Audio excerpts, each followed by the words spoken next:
Hello दोस्तों, नमस्कार। स्वागत है आप सभी का educational study point YouTube channel पे। तो देखिए दोस्तों, एसएससी एमटीएस एग्ज़ाम 2023 कल यानी कि 1 सितंबर से आपकी परीक्षा शुरू हो रही है। 1 सितंबर फर्स्ट शिफ्ट एग्ज़ाम के लिए टॉप 25 जीके जीएस और करंट अफेयर के क्वेश्चन अपने इस वीडियो में कवर करेंगे। तो जिन भी दोस्तों का कल एग्ज़ाम है और नेक्स्ट शिफ्टों में एग्ज़ाम होना बाकी है एसएससी एमटीएस में, वो सभी साथी इस पूरे वीडियो को ध्यान से एंड तक वॉच जरूर कीजिएगा। पेपर से पहले वेरी इंपॉर्टेंट वीडियो रहेगी टॉप मोस्ट एक्सपेक्टेड 25 क्वेश्चंस की। तो जिन भी दोस्तों ने परीक्षा देनी है वो सभी साथी परीक्षा देने से पहले एक बार इस मस्ट वॉच वीडियो को जरूर देख के जाइएगा। आपको इस वीडियो से काफ़ी बेनिफिट मिलेगा। बिल्कुल एग्ज़ाम पैटर्न पे आधारित ऑनलाइन टेस्ट में जो क्वेश्चन पूछे जाते हैं उसी प्रकार से आपको इस वीडियो में क्वेश्चन कवर कराए गए हैं। तो चलिए दोस्तों, वीडियो को अपने शुरू करते हैं। पूरे वीडियो को बिना स्किप के एंड तक वॉच जरूर कीजिएगा। दोस्तों वीडियो को शुरू करते हैं। वीडियो शुरू करें उससे पहले अभी तक आपने इस वीडियो को लाइक नहीं किया तो प्लीज़ जल्दी से लाइक कर दीजिएगा और आने वाले शिफ्ट के दोस्तों के बीच वीडियो को शेयर भी जरूर कीजिएगा। पहले क्वेश्चन में पूछा जा रहा है, a better India a better world नामक पुस्तक के लेखक कौन है? A better India a better world नामक पुस्तक के लेखक हैं एन.आर. नारायण मूर्ति। तो एन.आर. नारायण मूर्ति इस क्वेश्चन का आपका बिल्कुल राइट आंसर रहेगा। चलिए बढ़ते हैं अगले क्वेश्चन की ओर। अगले क्वेश्चन में पूछा जा रहा है कि डिस्कवरी ऑफ इंडिया किसने लिखी है? देखिए दोस्तों, डिस्कवरी ऑफ इंडिया को जवाहरलाल नेहरू के द्वारा लिखा गया है। तो जवाहरलाल नेहरू इस क्वेश्चन का बिल्कुल आपका राइट आंसर रहेगा। अगले क्वेश्चन में आपसे पूछा जा रहा है ILO का सही विस्तार क्या है? इसमें आपको ILO की क्या है फुल फॉर्म बतानी है। ILO की फुल फॉर्म होती है इंटरनेशनल लेबर ऑर्गेनाइजेशन। तो इंटरनेशनल लेबर ऑर्गेनाइजेशन इस क्वेश्चन का राइट आंसर रहेगा।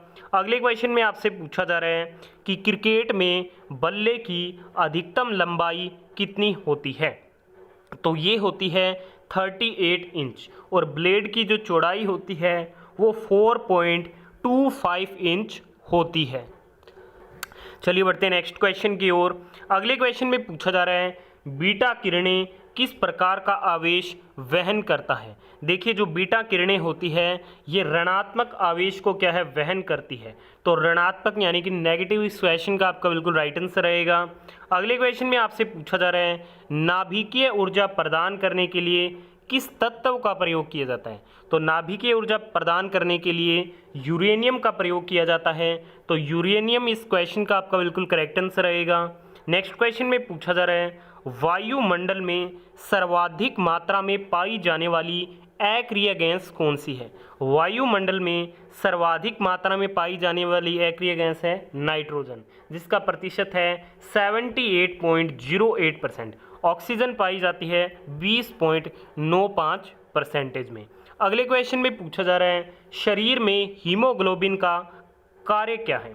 तो इसका कार्य होता है ऑक्सीजन का परिवहन करना। अगले क्वेश्चन में पूछा जा रहा है कि शंकराचार्य ने कौन सा सिद्धांत प्रतिपादित किया था? देखिए दोस्तों, शंकराचार्य के द्वारा अद्वैत वेदांत के सिद्धांत को प्रतिपादित किया गया था।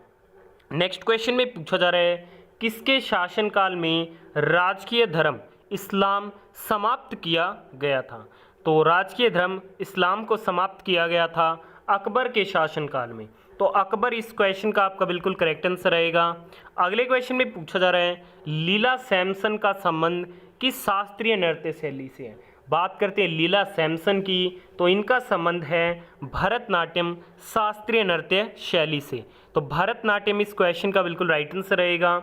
अगले क्वेश्चन में पूछा जा रहा है पंडवानी किस राज्य की प्रमुख लोक नृत्य शैली है? बात करते हैं पंडवानी की, तो जो पंडवानी है ये छत्तीसगढ़ राज्य की प्रमुख लोक नृत्य शैली है। ठीक है, तो छत्तीसगढ़ इस क्वेश्चन का राइट आंसर रहेगा। अगले क्वेश्चन में पूछा जा रहा है भारतीय पुनर्जागरण आंदोलन के पिता कौन थे? भारतीय पुनर्जागरण आंदोलन के पिता के रूप में राजा राम मोहन राय को जाना जाता है। नेक्स्ट क्वेश्चन में पूछा जा रहा है कि जनगणना 2011 के अनुसार भारत में स्त्री साक्षरता की दृष्टि से केरल के बाद दूसरा स्थान किस राज्य का है? तो इसमें केरल के बाद दूसरा स्थान है मिजोरम का।